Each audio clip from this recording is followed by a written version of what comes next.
Hey there guys, welcome to this week's free YouTube lesson. I'm going to have to apologise that I seem to have gone AWOL for a couple of weeks. I've just recently started working for jams.com, which is a guitar lessons type of website where you get feedback from other users. So I've been a little bit busy over there recording various lesson packages for them. But anyway, here I am, I'm back, and what I thought I'd do today is go through a brief area of technique with you.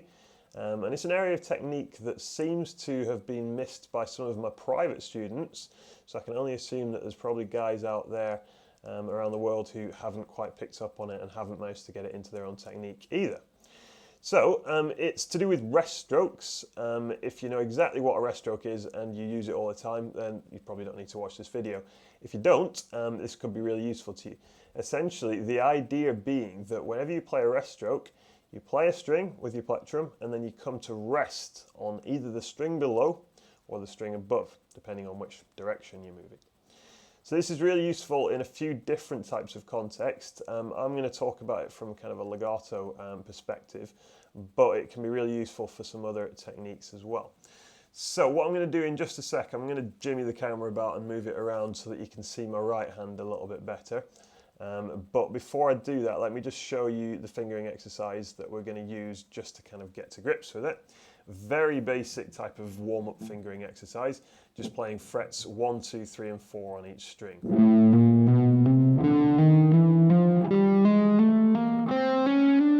And I realise I played 5, 6, 7, 8 there, a bit of a contradiction, but anyway, it's 4 adjacent frets.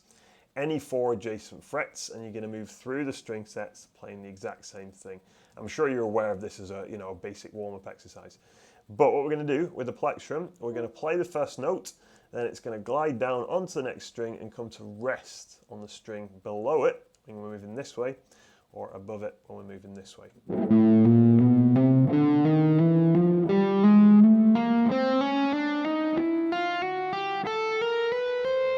And at this point, I'm just going to stop briefly. When you get to the top, when you pluck the E string, you want to make sure that your plectrum doesn't go past the E string.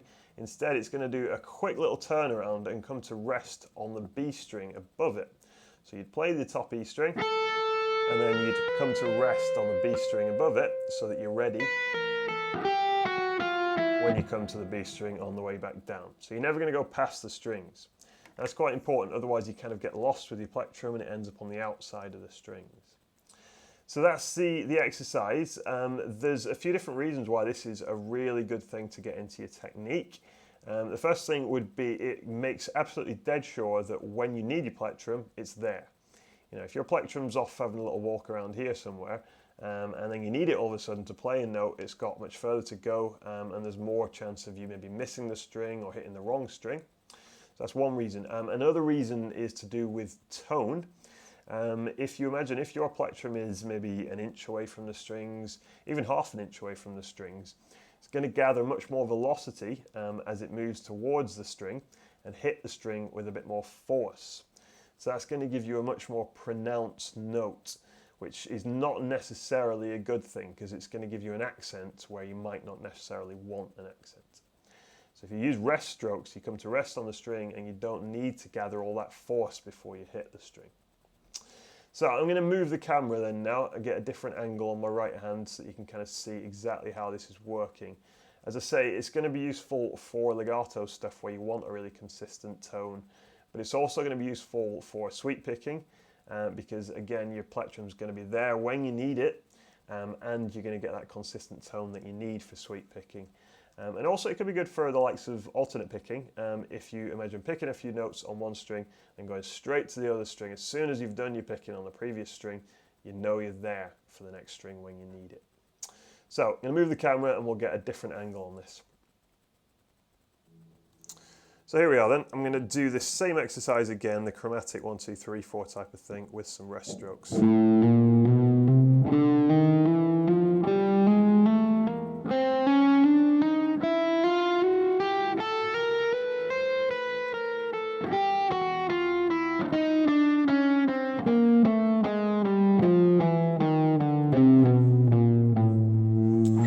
So that's the idea. Hopefully that was useful to you. Some of you guys might not have picked up on that.